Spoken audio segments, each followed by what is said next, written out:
New Jersey Senator Cory Booker announced this morning that he is running for president. He joins California Senator Kamala Harris, New York Senator Kirsten Gillibrand, Massachusetts Senator Elizabeth Warren, who will formally announce this weekend, and that's just the senators. There are four others who will be running as well. And specifically with Senator Booker, he put out some social media sort of information this morning. Let's take a look at the video that he released to the world right now. Oh, do we have it or do we not have it? Okay, so we don't have it. Well, we might come back to that. Let's take a look at some footage of him signing his candidate papers with his mother, Carolyn. Do we have that? Do we have anything with Cory Booker? All right, here I go. The paperwork is signed. Yay. I am official. Official for what, sir? Official for running for president. Okay. Can't take it back now. Somebody grab that before he rips it off. Ah, that's so sweet. Well, Booker announced on the very first day of Black History Month, and it's a good time to remember that a total of 10 African Americans have run for president, including Congresswoman Shirley Chisholm, Reverend Jesse Jackson, Alan Keyes, who was a Republican, Senator Carol Moseley Braun, Reverend Al Sharpton, businessman Herman Cain, Dr. Ben Carson, President Barack Obama, Senator Kamala Harris, and now Senator Cory Booker. The senator appeared on the Tom Joyner Morning Show just minutes after he sent out his social media video this morning, and it was his first interview after announcing. Senator Cory Booker, good morning. Good morning, Tom. It's such an honor to be on your show this morning. Oh, man, the honor's all mine. Roland? All right, Senator. I barely got a voice, but everywhere I go, people keep saying, is Senator Cory Booker going to run for president? The question is, sir, are you going to run for president in 2020? Well, I literally just pushed send on my tweet and Instagram accounts, but this is my first time saying it publicly. I wanted to come on this show, Tom, because of what you mean to so many people in this country. I want everybody to know that I am running for president of the United States of America, and just really excited to do so. We live in a nation where people are beginning to lose faith in what we can do together. Folks are feeling left out. Folks are feeling left behind. And I think too many people are beginning to think that the things that are tearing us apart are stronger than the things holding us together. I'm running for president to change that, to reignite our sense of what's possible, and reignite the moral imagination of what we can become together. I believe in this nation. As difficult as our past has been, we have always overcome. We've got a better future ahead of us if we come together, work together, stand together, and I believe, America, in the days ahead, we will rise. And that is why you are running for president. Exactly. Exactly. This is the story of my life in many ways.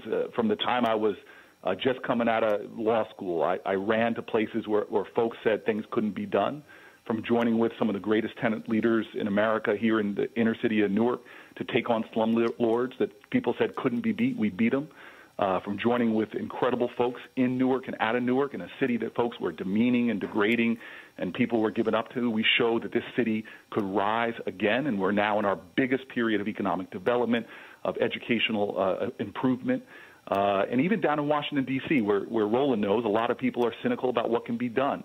I went down there not just to talk, but to get things done, and joined with people across the aisle to take the first crack in undoing mass incarceration, to even passing writing a very historic piece of legislation that's going to lead to the biggest investments in low-income areas in our country in decades. So I believe that the history of this country is a testimony to the achievement of the impossible if we stand together, and that's why I'm in this.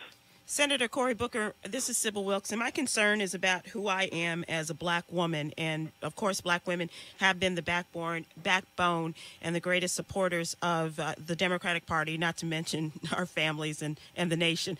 With a black woman already in the Democratic presidential race, what are you saying to black women and other women of color to get our support? Well, look, my life has been defined by black women. I was born to black parents.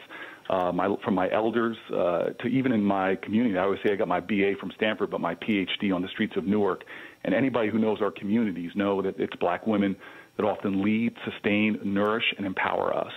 And so I'm running for all Americans, but I know that often in the black community, the conditions and the realities are what is a good way, lens with which to view the success of our nation. And so if it's issues from us, unfortunately, leading the industrial world in infant mortality and the death of mothers in the earliest years, to issues of economic empowerment. You know, when I go to my corner bodega, I see women who are working a full-time job but still need food stamps to feed their families. So the reason I'm running is to make sure that the issues of the folks who feel left behind, who feel like they're working harder and harder but having more month at the end of their money than money at the end of their month, that's why I'm standing up and fighting. And at the end of the day, I want to be judged not by my race, not by my gender, but by the content of my character, the spirit I want to bring to this nation, and also by the quality of my ideas. Senator, why are 4 more years of Donald Trump bad for America? Look, you know, everybody, I think, that I talk to when I walk my community is hurting right now. And there are even more people that actually are afraid. You know, we've seen just a massive increase in hate attacks in our country against so many Americans, whether they're LGBTQ or black folks. And everybody's got to know that I'm running really not to beat anybody. I'm running to unite people, because I know that when we stand together, when we work together, we can rise together. And let me tell you this, we're not going to win this race by showing the worst of who we are, but by the best. And I only know one way, as we were all taught by some of our best ancestors, that you can't drive out darkness with darkness. You got to bring the light. You can't drive out hate with hate. You got to bring the love. And I just think it's time for a more radical empathy for each other in this country, and an understanding that our strength lies in our ability to foster greater unity and to have a revival in this country of a spirit of civic grace. Senator Cory Booker, you also are talking about making this a better nation, and some of the things that you're talking about that you have been very strong in your proposals of bills, as well as passing them through the United States Senate. And we're talking about, especially about our drug laws, and that's a great concern for a lot of people, and especially the disproportionate sentences against men of color. And can you talk a little bit about that and how you would like to work with the United States House and Senate to change some of those things? Yeah, we all pledge an oath in this country. We literally swear an oath that we are going to be a nation of liberty and justice for all. For the country that professes the ideals of freedom, to have 1 out of every 4 incarcerated people on the planet Earth here in America, to have 1 of every 3 incarcerated women on the planet Earth here in America. This is a cancer on the soul of our country, and it hurts everybody. When our bridges and roads are crumbling, we invest in the infrastructure of prisons unlike any other civilization in humanity, building a new prison every 10 days from the time I was in law school to the time I was mayor of this great city in Newark. And worse than that, you know, you judge a country often by who they imprison. Some nations put journalists in prison. Some nations put political opposition in prison. You go to prisons in America, and you see that we're shuttling in there the mentally ill. We're shuttling in there the addicted. We're shuttling in there the poor. As my friend Brian Stevenson says, we have a nation that treats you better if you're rich and guilty than poor and innocent. And overwhelmingly, as you said, we disproportionately incarcerate black and brown people. That has got to stop. It's hurting us all. And if folk don't think this isn't a national urgency, you know, there's a great university that put out a study that shows we would have 20% less poverty in all of America if our incarceration rates were in line with other nations. We're not making ourselves safer. We're creating more dangerous conditions, more economic instability. We're hurting not just individuals, but families and communities by over-incarcerating folk. And I know from being mayor of Newark that when you put together prison reentry programs, when you take courts that push people out of jail through our drug courts and our veteran courts and our youth courts, that you actually create more safety when you empower lives, when you get people health care and mental health care. And so we have a comeuppance in this country. We could save billions of dollars. We can empower lives. We can change the destinies of a generation yet to come, because too many of our children are being shuttled into cages and, God, coffins as well. So I'm committed to this fight. I still remember when I was running for Senate, people were telling me, oh, this isn't a top issue. But I was like, look, I'm not looking for consensus. I'm trying to mold consensus. I don't care if I'm in the richest neighborhoods of New Jersey or the lowest income communities. I'm going to talk about changing our criminal justice system. And that means, doing like Obama did with the 21st Century Policing Group to talk about police accountability with police officers, with community activists, because we can do better there. It means changing our drug laws, ending prohibition against marijuana, which has led, black folks are no different in their usage rates or even the dealing rates, but are almost 4 times more likely to be incarcerated for marijuana. We do not have equal justice under the law. And it means all the way to helping our brothers and sisters when they come home to get jobs. Why do we have a nation that after you've served your sentence, when you come home trying to stand on your feet again, trying to be there for your family, we deny you jobs and business licenses and bank loans and the ability to thrive again? So I believe in redemption. I believe in the goodness of people, and we should show the world what the land of the free can really do in empowering people, not throwing them in holes and cages. And we now have Senator Booker's announcement video ready for you. Let's roll that tape. In America, we have a common pain, but what we're lacking is a sense of common purpose. What's up? Amen.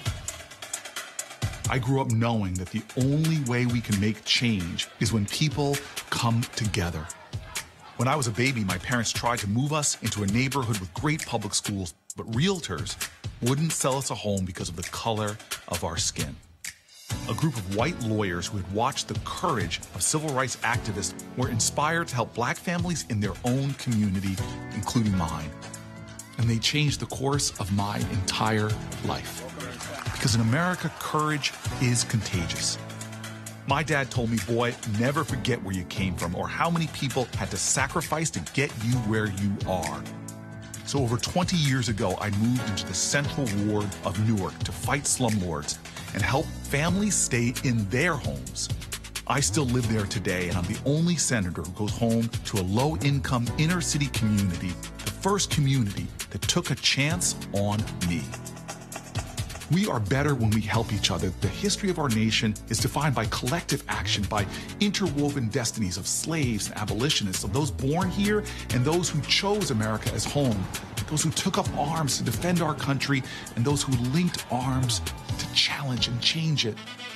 I believe that we can build a country where no one is forgotten, no one is left behind, where parents can put food on the table, where there are good-paying jobs with good benefits in every neighborhood, where our criminal justice system keeps us safe instead of shuffling more children into cages and coffins, where we see the faces of our leaders on television and feel pride, not shame.